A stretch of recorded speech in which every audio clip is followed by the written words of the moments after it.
Et je vais vous dire un truc, rien de bien intéressant, si ce n'est que j'étais sur le point de sortir, j'allais faire une bonne action. J'étais sur le point de faire une bonne action, et puis je regarde le ciel, parce qu'il fait pas trop mauvais, et je vois deux gros avions qui sont en train de décharger les aérosols là dans le ciel.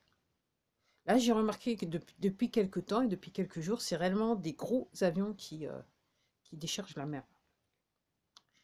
Et je me suis dit, ben non, ça va pas le faire. Enfin, ça va pas le faire. Ça va pas le faire. On va remettre un petit peu à plus tard. C'est un petit peu délicat de penser à comme ça, mais ok. Et l'autre jour, je regardais un vidéoclip, toujours, où il y avait quelqu'un, donc il avait le sous-titre de la vidéo, c'était ouais, on veut nous faire passer l'arme à gauche. Et en fait, c'était un gros camion style militaire qui passait carrément à même le sol. Le produit était là. Alors, je sais pas dans quelles conditions, mais ok. C'est vrai qu'il y a certains États aux États-Unis qui sont un petit peu plus chauds que d'autres. Le choix. Alors, le choix. Je sais pas comment j'ai appelé cette vidéo au moment où j'enregistre, le choix d'une vie ou la fatalité. Je sais pas. Mais est-ce que vous avez fait votre choix? Ok. J'étais en train de penser ce matin, et c'est pas, et plusieurs fois, enfin, c'est pas la première fois, mais bon, je trouve ça, euh, je trouve la situation assez intéressante, euh, euh, quelque part. Donc, pour ceux qui me suivent depuis Mathusalem, donc, vous savez que j'ai eu un accident de la circulation, en 2014, entre guillemets, rien de grave, puisque tout ce que je me suis retrouvé, c'est avec des points de suture sur le tibia, rien de grave. Il y a un médecin qui m'avait dit, ouais, vous êtes en bon état, parce que moi, je vais aux hôpitaux, je vois des gens prendre un accident moto, ils sont pas. Là, je me suis sentie heureuse. Mais que le seul problème, c'est que dans l'accident, alors est-ce que c'est la manière dont je suis tombée, je suis restée coincée entre la moto et la voiture? En tout cas, ça a réveillé mes douleurs, mon dos, le bas de mon dos. En fait, j'avais déjà un dos qui était dans un état, je le savais pas. J'avais un petit peu mal, mais après ça, je suis restée couchée et là, c'est parti. Pendant 3 heures, 3 ans et demi, c'était la guerre, l'enfer. Ok. Et comme je dis souvent, je me suis dit, ça se trouve, je vais me retrouver en chaise roulante, je vais jamais pouvoir marcher. Donc pendant 3 ans et demi, j'ai marché avec une canne, c'était l'horrible quoi. La rare fois où j'étais debout, c'était avec une canne, autrement je passais plus clair de mon temps couché, j'avais pas le choix. Alors, euh, ah, et je me dis, avec le recul, j'avoue que ouais, j'avais pas envie de rigoler quand c'est arrivé. Pendant les 3 ans et demi, j'ai pas eu envie de rigoler. J'ai versé beaucoup de larmes, de douleur et de larmes parce que par rapport à ma situation, voilà, c'était la cata. Mais avec du recul, je me rends compte que c'était peut-être un fait exprès. Voilà. Euh, parce que avec mes problèmes de dos, donc j'ai été suivi par des médecins traitants qui m'ont envoyé à droite à gauche, qui m'ont filé des médicaments qui marchaient pas sur moi, ok, qui me voilà. Comme je dis, quand on m'a dit ouais, la mala, pour ceux qui connaissent, hein, à base d'opium, la maline. Euh, Quand j'ai vu l'effet que ça avait sur moi, je me suis dit non. Ok. Plusieurs fois, je me suis fait contrôler. Enfin, j'ai dû me rendre à mes frais à la sécurité sociale de côté de chez moi, alors que j'avais moi-même du mal à sortir de mon lit et marcher. Donc j'étais heureuse. Et les mecs, ils étaient convaincus que en fait, je grugeais. Et j'avoue que ouais, ça m'a quand même pris ouais, 2 ans et demi à me dire. Et je suis à décembre 2016, j'ai dit c'est bon, on arrête les médicaments, on arrête tout. Et je me suis, entre guillemets, j'avais déjà commencé, parce que comme ça marchait pas, il a fallu que très tôt, je dirais je dirais, en 2015, j'ai commencé à chercher, enfin, ouais, non, je crois que c'était fin 2014, 2015, donc j'ai commencé, voilà, je me suis dit c'est bon, j'ai profité de cette plateforme, j'ai regardé des vidéos, je me suis posé les bonnes questions, et j'ai essayé de me remettre sur pied. Donc je suis devenue végane. J'ai commencé à faire des exercices très tôt. Et quand curieusement, c'est moi qui ai demandé à mon médecin traitant de m'envoyer en kiné, parce que j'en pouvais plus.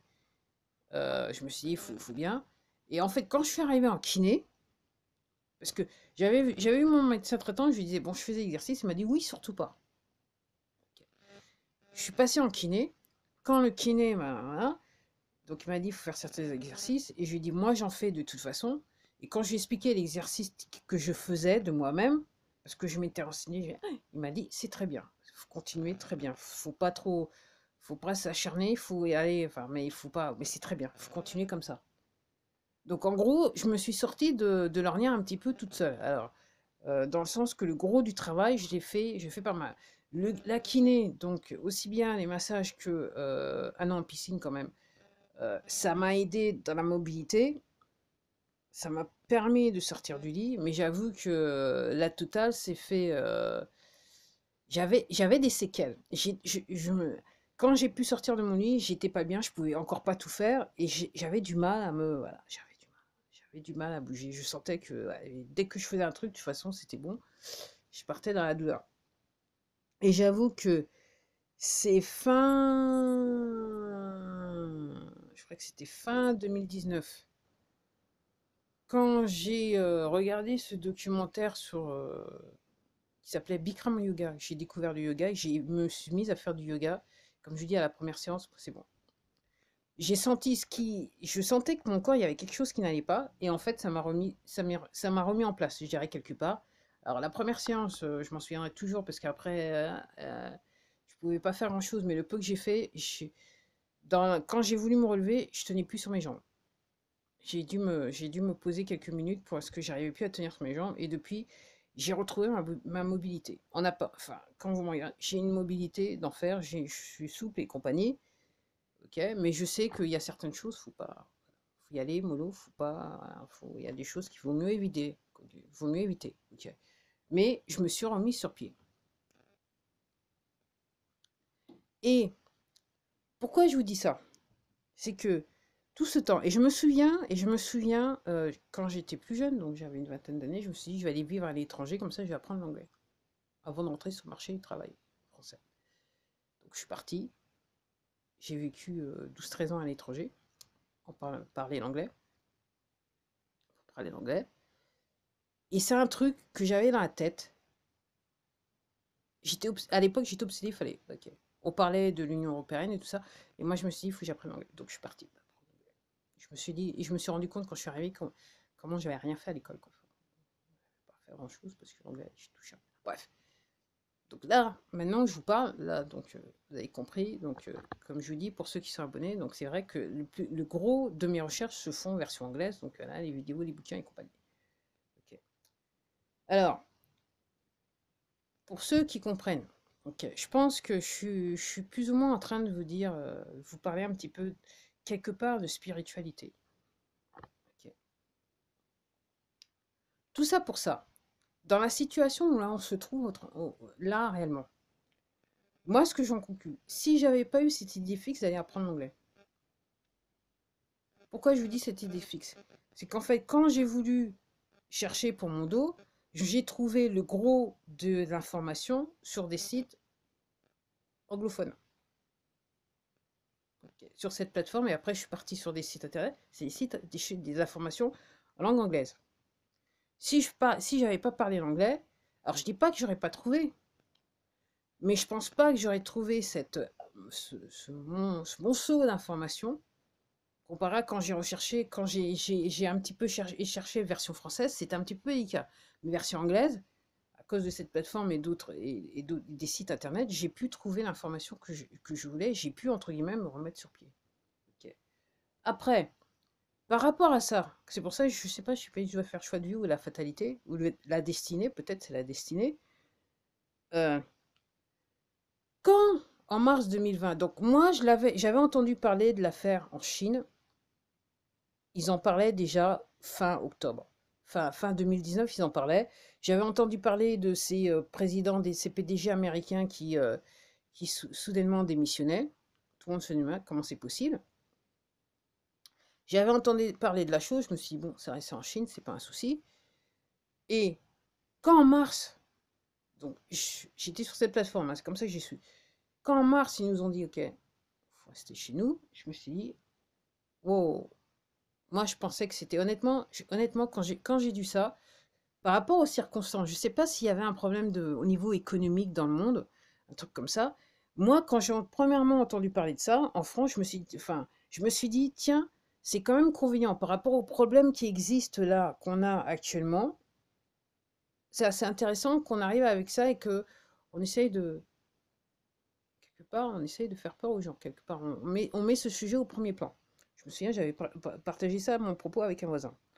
Mars arrive, ils nous disent, faut rester. Ok. Et moi, j'ai fait ce que j'ai fait pour mon dos.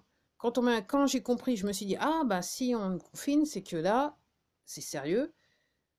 Comment je dois faire pour me protéger? En gros, c'est un petit peu comme ça. Donc, je suis un petit peu revenu en mode, j'ai mal au dos, parce que si tu attends après la science pour t'aider, à mon avis, c'est mort. Parce que là, j'allais nulle part avec mes problèmes de dos. Donc, moi, j'ai été, voilà, j'ai fait, voilà, j'ai suivi exactement la même méthode que j'ai fait pour mon dos. J'ai cherché, et bien sûr, je suis tombée sur de l'information en langue anglaise, et c'est comme ça que l'affaire a commencé pour moi. Ok. Mais tout ça pour vous dire, si j'avais pas appris l'anglais, je pense que j'aurais pas eu autant d'informations. J'aurais pas aussi, je serais pas non plus arrivé à trouver autant d'informations à la fois pour mon dos et à la fois pour le problème qui nous arrive maintenant. Ok. Et dans la situation que cet accident m'a mis, qu'est-ce qui m'a permis, entre guillemets, ça a changé complètement, ça a changé ma vie.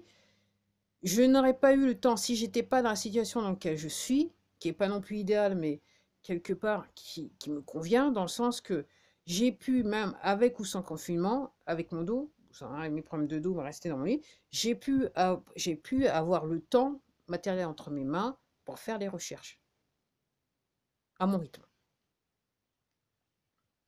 Et j'avoue que c'est une chance.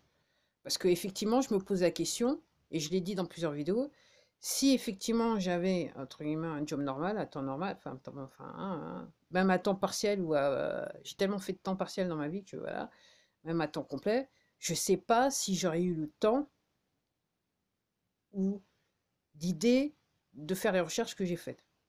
Je sais pas. Après, si moi j'ai tendance à penser, si c'était à temps complet, je me pose la question, peut-être à temps partiel, j'aurais eu, étant curieuse de nature, j'aurais eu peut-être l'opportunité, j'aurais peut-être eu l'idée d'aller chercher ce que j'ai cherché avec le temps que moi, enfin, avec le temps que là. Alors moi, je suis dans une situation, effectivement, mon emploi du temps, je fais ce que j'en veux. Ok. Je travaille autour voilà, étant donné que, voilà, je travaille en fonction, voilà. Moi, je travaille pour moi, donc, entre guillemets, j'ai pas beaucoup, hein. Voilà, je vis avec 3 fois rien, ok. Mais je peux utiliser mon temps de la manière dont je veux. Ok. C'est moi qui définis mes journées. À part si, voilà, effectivement, j'ai dans les faits des clients, voilà, j'ai des commandes, voilà. Dans ce cas, ça va changer le cours de ma journée, mais pas autant que ça, parce que je suis organisée, quelque part. Donc j'ai le temps de voir comment je peux avoir accès à l'information, si je veux avoir l'accès à l'information. Donc je me dis oui, la vie est quand même assez bizarre, parce que quelque part, moi je me vois, je vois, si j'avais pas eu cet accident, je ne serais pas dans la situation dans laquelle je suis. Et ça m'aurait pas donné, entre guillemets, ça m'aurait pas permis de faire tout ce que j'ai fait jusqu'à ce jour, y compris rechercher la manière dont j'ai recherché. Et je me dis oui, en anglais ils disent a blessing in disguise. Et là je dis tout à fait, tout à fait, tout à fait, tout à fait, tout à fait, tout à fait, tout à fait. Et plus je vois, plus je regarde des trucs. Et c'est vrai que je suis rentré un petit peu dans le monde spirituel, ok. Je parle pas de religion, je parle de spiritualité. Puis, comme je vous dis, si vous êtes croyant et vous êtes à fond à donf là-dessus, vous allez tomber sur le popotin, là. Vous allez tomber sur le 8, je vous le promets. Donc moi, je vous parle de spiritualité. Donc en fait, je me suis assez intéressé à ça, et entre guillemets, ça m'a permis aussi de connecter comment on dit, faire les connexions, on va dire ça, connect the dots en anglais. Et c'est vrai que je dois dire que, entre guillemets, le cours de mon existence ces dernières années m'a amené là où je suis maintenant. Et quelque part, je suis comme je dis au début, très difficile à vivre. Très, très, très difficile à vivre. Mais avec le recul, là, maintenant, je suis contente. Je fais une vidéo pour dire que je suis contente. Voilà, ça m'a permis de... Voilà. Et voilà. Donc oui, et c'est pour ça que quand je dis, je me permets de dire que, vous êtes à un moment dans l'histoire, il faut, avec un grand H, et il faut prendre vos responsabilités, il faut savoir choisir, il faut choisir. Il n'y a pas le choix, c'est même pas, il faut savoir, il faut choisir. C'est soit vous soutenez le message des poteaux, ou vous ne le soutenez pas. C'est aussi simple que ça. Il n'y a pas de... voilà. Soit vous soutenez le message, ou vous ne le soutenez pas. Ok. Ok. Alors, je reconnais que je suis dans une situation où tout ce que, entre guillemets, soi-disant le gouvernement met en place de manière illégale, parce que c'est pas, voilà, c'est anticonstitutionnel, ça va à l'encontre